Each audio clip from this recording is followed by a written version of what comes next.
အားကစားရေးရာဝန်ကြီးဌာနပြည်ထောင်စုဝန်ကြီးဦးရဲမြင့်ထွန်းဟာတာဝန်ရှိသူများလိုက်ပါပြီးဒီကနေ့မနက်ပိုင်းကပဲခူးတိုင်းဒေသကြီးတောင်ကိုခရိုင်အားကစားကွင်းအားလိုက်လံကြည့်ရှုစစ်ဆေးခဲ့ခြင်းနဲ့နိုင်ငံတော်သမ္မတ၏လမ်းညွှန်ချက်အရရက်တရားအတွင်းဆောင်ရွက်ရမယ် Smart School နဲ့ Football for School Program ဆောင်ရွက်နိုင်ရေးအတွက်မြန်မာနိုင်ငံဘောလုံးအဖွဲ့ချုပ်မှတာဝန်ရှိသူများနဲ့တွေ့ဆုံဆွေးနွေးခဲ့ပါတယ်။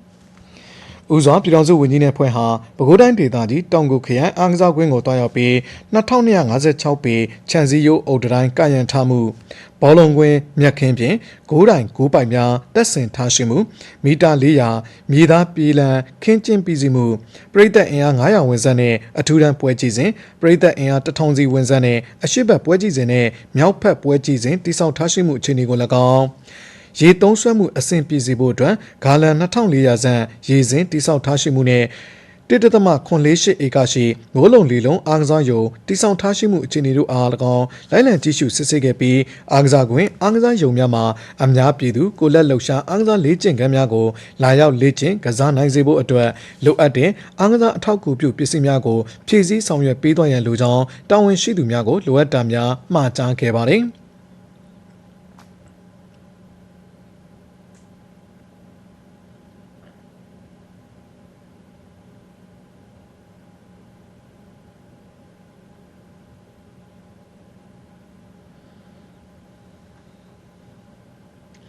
ဆာလဘီပြည်ထောင်စုဝန်ကြီးဟာခရိုင်နဲ့မြို့နယ်တို့မှာအရာတန်းအမှုတန်းများအားတွဲဆုံအမှားစကားပြောကြားရမှာဝန်ထမ်းများအနေနဲ့နိုင်ငံတော်သမ္မတရဲ့လမ်းညွှန်ချက်မှာပါရှိတဲ့ရက်တရားစီမံချက်နဲ့ဆက်လင်းပြီးအခြေခံပညာကဏ္ဍမှာ Smart School နဲ့ Football for School Program တို့ကိုလည်းပညာရေးဝန်ကြီးဌာနလူငယ်ရေးရာဝန်ကြီးဌာနနဲ့မြန်မာနိုင်ငံဘောလုံးအဖွဲ့ချုပ်တို့ပေါင်းစပ်ပြီးရပ်ပေါင်း100အတွင်းရန်ကုန်တိုင်းဒေသကြီးမန္တလေးတိုင်းဒေသကြီးအေရဝတီတိုင်းဒေသကြီးပဲခူးတိုင်းဒေသကြီးနဲ့ရှမ်းပြည်နယ်တို့အတွင်းရှိကျောင်းများမှာ Pilot Project အနေဖြင့်အကောင့်ထဲပေါ်ဆောင်ရွက်သွားမှာဖြစ်ကြောင်း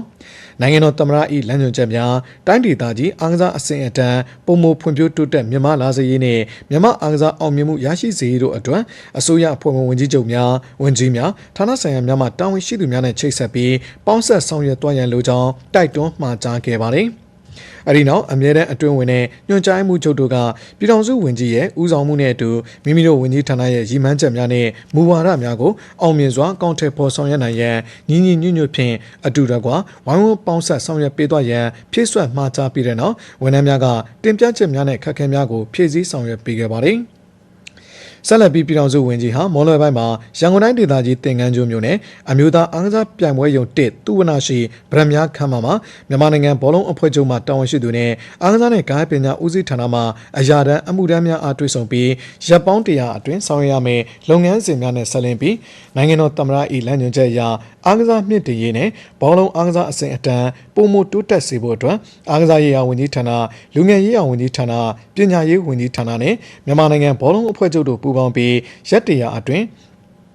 ရန်ကုန်တိုင်းဒေသကြီးမန္တလေးတိုင်းဒေသကြီးအေရဝတီတိုင်းဒေသကြီးပဲခူးတိုင်းဒေသကြီးနဲ့ရှမ်းပြည်နယ်တို့အတွင်းရှိအခြေခံပညာကျောင်းများမှာ Pilot Project အနေဖြင့်အကောင့်ထဲပေါ်ဆောင်ရွက်သွားနိုင်ဖို့အတွက်ပေါင်းစပ်ညီနိုင်ဆောင်ရွက်သွားရန်ပြောကြားခဲ့ပါတယ်။